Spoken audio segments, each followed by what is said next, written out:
Hello, good evening, and a warm welcome to Turning Point for ITN Sri Lanka. Turning Point is a Monday to Friday, 6 to 6:30 p.m. live program discussing economics, perhaps politics, and who knows, everything in between. And let's see who our guest is today. But before you do that, I'd like to tell you that if you want to send your questions, you can do so by WhatsApp or by SMS 0772 300 305. Card come up on your screen soon. Let's check to see who our guest is this evening, shall we?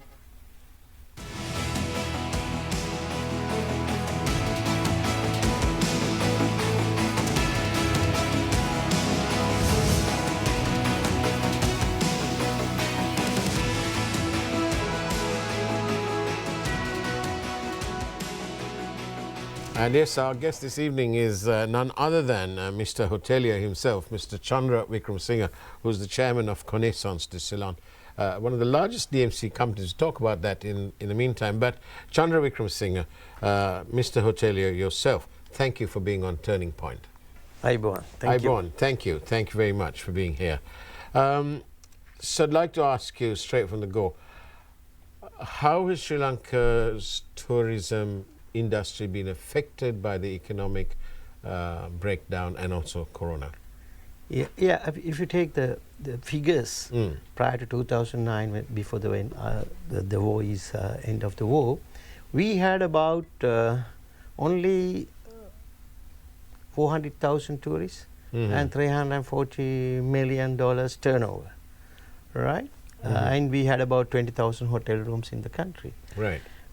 When it came to our golden year, was 2018, you can see the numbers. We got about 2.3 million tourists and $4.3 billion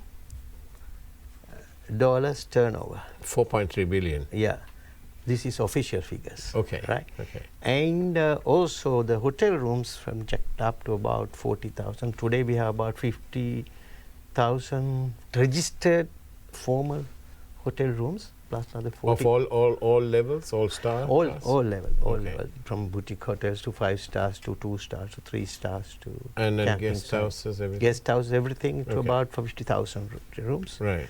And non-declared hotel rooms also about 40,000. But if you go through booking.com, you can count about 90,000 hotel rooms. Okay. Yeah. Okay.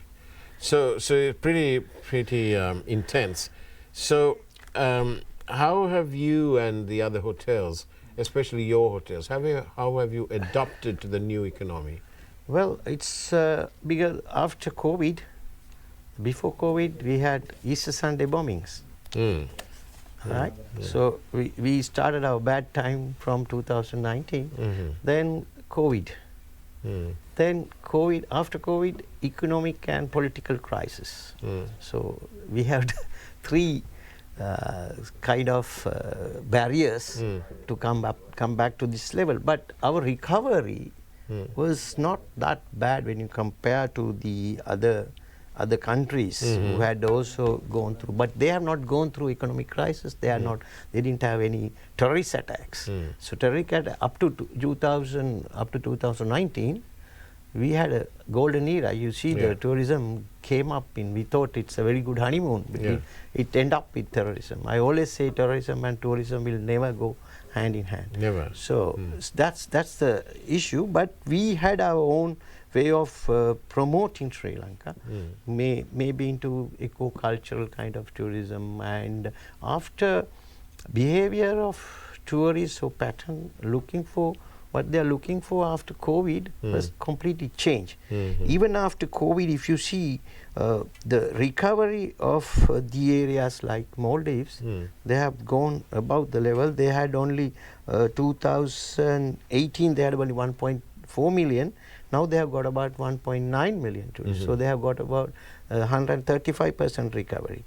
All others like Thailand, only 73% recovery from 38 million from 2018 to 28 million. Singapore, 73%. Malaysia, 68% recovery. So our 65%, despite all these debacles, it's a great achievement. It's pretty impressive indeed. Pretty impressive, yeah. So obviously Sri Lanka is, tourism is important to Sri Lanka's economy. Yeah. Chandra, how many people are directly employed in the industry? Yeah, I think 2018 we had about 250,000 direct employees and indirect about another 300,000. On the dependents about 1 million. 1 million. Okay. Yeah, dependents. So it's a pretty important figure. Very important. Very important. Even worldwide, if you see total employment, 10% of world employments are in hospitality business. Right. It's very big. And how well do these let's call them workers, people who work, your colleagues in the industry, teammates. your teammates. That's a nice word. How long? How do they do economically? They are doing very bad economically. Oh, really? Because especially like skilled workers, like chefs, and who are on top bracket salaries. So with new tax regime, about I think 40% is going off to pay taxes. So right. they are pretty unhappy about that, and that's why a lot of people that brain drain, and they are all going for better prospects in. But you see the difficulties that a government would have. On the one side, we need the dollars, on the other side, we don't want brain drain. But tourism also bringing dollars. Yes, of course. But that credit should come to us. If you see, out of Middle East workers, maybe or even Maldives, 30, 50%, 40% is from Sri Lankan hospitality industry. So actually, we are contributing in both ways. We are bringing in dollars by getting tourists, as well as all our trained people. Hard work. Pretty good for international relationships, though, don't you think? Yes and no, but it's good. We also encourage our. I don't want to have a room boy to become room uncle, right? Yeah, okay. We want them to leave and come back, and they get better. You want to have exposure. an organized churn. Yeah, organized churn. Sometimes they always come back after 2 years, 3 years. So they come in difficulty when they know that they can build a house, they can get married, then buy a car, they come back. Okay. Basically. So that's good, because that's very good. That's very all good. part of the thing. So, what are the challenges and the opportunities for the Sri Lankan tourism industry in the coming years? What do you see? I think being an island, we need to see the connectivity. So airlines, we need airline seats. So we don't know, we have not done any research. If you close tomorrow Sri Lankan airlines, we'll get less 40% tourists come to Sri Lanka. Okay. So we need a better airline, better managed airline, better open sky policy to get more and more tourists to Sri Lanka. What's your take on the empty airport in Matala then? I don't think that empty airport is bad planning. Yeah. Right, bad planning, and also they don't have big demand to get the flights to because unfortunately it started with bad timing. 4 years of just abandon the place. Bad, yeah. But they got about 500 flights during last period with all Russian charters coming in. So I think is that something that can be developed? Yeah, that can be developed, but you need to see convert more airlines coming to get the what do you call the situation in Katunai reduce. So we need more bums on seats coming into Sri Lanka. More bums in seats because we have enough hotel rooms now. Not enough, but anytime we can go up to about 4 million tourists now with this present structure. I'll ask you about the eggs in the meantime. And on that note, let's go for a quick break. This is Turning Point. We're in conversation with Mr. Chandra Wickramasinghe, hotelier extraordinaire. See you on the other side.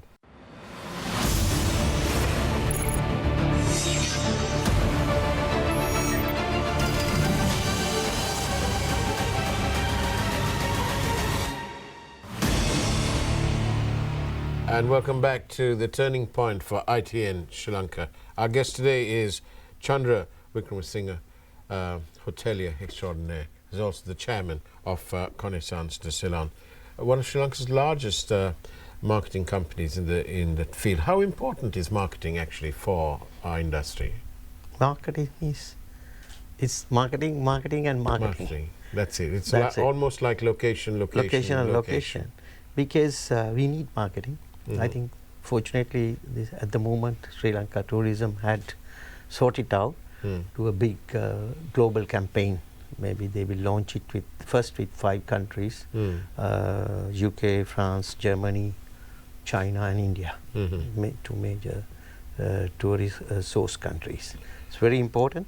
And is this what they call destination marketing? Destination marketing. Right. It's very, very important. Like, I think they are going this time on digital marketing and online-based marketing, which is very important. Is that where the big market is? Big market is, like, because if you see like Google hits and all these catchwords and stuff like that, Google is ideal for kind of like Europe, India and other places. But if you go to China, we need to go with Baidu and WeChat and different kind of platforms.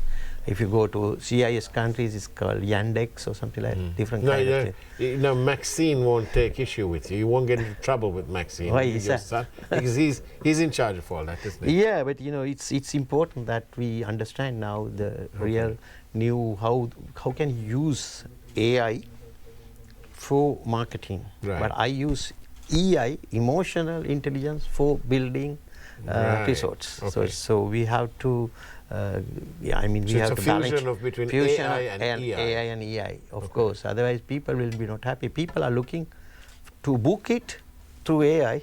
When you come, they want EI, right? Emotional, storytelling, so they experiences, want memorable experiences. Those days, people who just coming to beach and having all inclusive and drinking morning to evening, it's getting fade off. You know. So now they want to experience. Yeah, experiences. A lot of. I mean, Sri Lanka is ideal destination for experiences. You know, our biodiversity, our elephants, leopards, tea, and cascades. In your view, as a seasoned hotelier, what more can our government do? Yeah, government. I think what to do is promotions there, and also product development, infrastructure development. Now you see the highway up to Mattala. It has given food to all the people down south. You see Tangol and all. But what we need is to connect immediately to Mirigama, airport to Mirigama spot, and they are going up to Kurunagala. If you can do it up to Dambulla, do it up to Kandy. That will solve a lot of our problem. I think arrivals will be double once you have that. So actually putting these highways in, however expensive they were. Yeah, they're less expensive. They're putting airports. Less risky. Airports are very, very bad. But of course, we need a second airport. We need a second airport. There's no answer to that. If you see like internal flights, even in Europe, now it's disappeared. Like Air Inter, it's a subsidiary of France, because people don't take any flights to go to London. Because they have Uri and they have a lot of other fast trains. Then we need those to increase railway transports. These are things that we need to. So if you see, government is making a lot of money. I see only this year, the last year, 2023, the national parks had made about 3.9 billion turnover. National parks. This is without whale watching. Okay. Right? Then cultural triangle had made about 3.5 billion turnover. Right? This is in rupees. Yeah. This is in rupees, but they are getting in dollars. And also this is also without temple of Tooth Relic, kind of temple. So when you put that dose, it's about 5 billion. Sigiri is one of the big yeah, ones, $35. I mean, they convert that into rupee and take it. It's very, very expensive. I know you have a couple of properties there. Well, why don't we have, people like me, I got stents. I want to climb there, but I don't know if I can get first aid on the way up. Why don't we have that? First aid is way up. I think we have to set up those kind of things and the toilet facilities, and also kind of, maybe some kind of medical some sort of emergency unit. There are a lot of army camps, army doctors in the area. They can do these kind of things. They are not doing that much of work now. Yeah. Right? They can make some contribution. Contribution, yes. And but in the end, you said marketing. How many? You said earlier about 200,000 direct employees. Yeah. And dependents about 1 million. Yeah, more than 1 million, because Right. if you say, I said about 9,000 hotel rooms, only hotel sector. Right. Yeah. So each room has about 2. Right. Here sometimes 3. Okay. Because we have with our holidays, Yes. it's very difficult to have. Yeah. So that itself about 200,000. Then our travel agents, our guides, our drivers, altogether about 300,000 people, direct employees. So is it a good industry for a young man to get into, or a young girl to get into? Yeah, of course. I think because especially look, and it's like investment on education.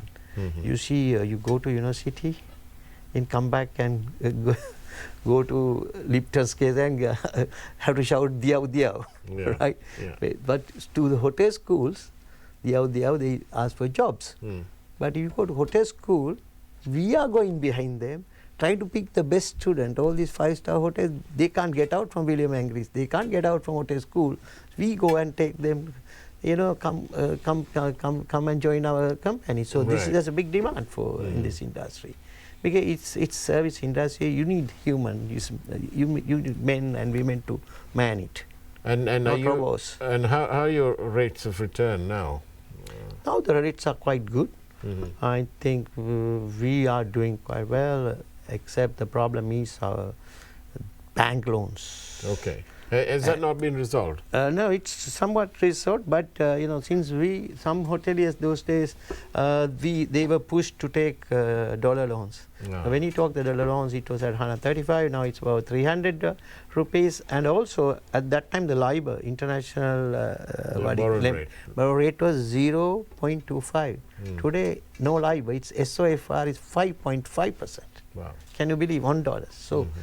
Our biggest problem is finance cost. Otherwise, all other costs can be manageable. Well, what about these moratoriums and so on? I know people in the industry will ask about that. It helped people like us to sort of, wait until the things are finished and then get the income back and to pay. So most of the government banks are quite good, even private banks. They have done a lot of effort to restructure our loans for next 8 years, next 10 years, likewise. So do we need this stability that we have now? We need to have stability. I don't think, and if you have any election violence, another thing I'm talking about in media, today you open the media first 5 minutes for drugs.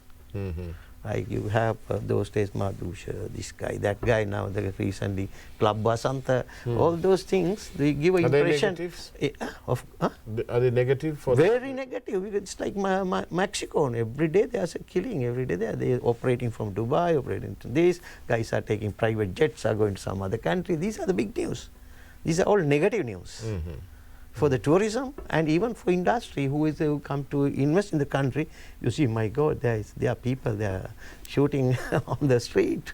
These kind of things are not very good, and we got to control this. Government has to be tough. And so again, we need the stability. Yeah, we have the stability. We have to have stability. How, on a scale of 1 to 10, how confident are you for the next 3 years? I'm very confident. Whatever the government comes, they can't forget tourism. The service industry is tourism, foreign employees, and IT industry. These are 3 things that we should we put a lot of effort into this and protect these 3 and go ahead. This country has future with these 3. Last question, very quickly though. We've always had the cultural triangle. Yeah. It's getting a bit boring. What are the new things now? Yeah, our cultural triangle is not only cultural triangle, and also it's a wildlife triangle. Ah, okay. So you go out, you see elephants, you get leopards, you get But so we have many the things. swimming elephants now. That's in Galloya. Yes. You come only to Galloya in the world. Yes. You come see that. Where you can only see truly wild elephants. Wild elephants. They are swimming from one island to other one. Yeah. If you're lucky, I have seen about 21 herd Right. swimming across one island to the other. There are about 20 odd islands. This is the time they start swimming between the islands. We've seen them in the Andaman Islands, but they've got a mahout who's swimming behind. That's not wild. That's not wild. Yeah. But Sri Lanka is very unique. Very unique. Very, very unique. So these are all hidden treasures. After a lifetime in the hotel business, the leisure business, can you look back and say, I'm happy? Yeah, I'm very happy. I'm very happy, but I think my people also has to be happy. People who are working for us. Thank That is the most important thing, and the whole country people has to be happy. Thank you. To be happy. Thank you, Chandra Wickramasinghe. Thank you for thank you being very much. on Turning Point. And that's the way it was on Turning Point. Thank you very much for watching us. This is Turning Point for ITN Sri Lanka. See you again tomorrow at 6 p.m. Take care and bless you all.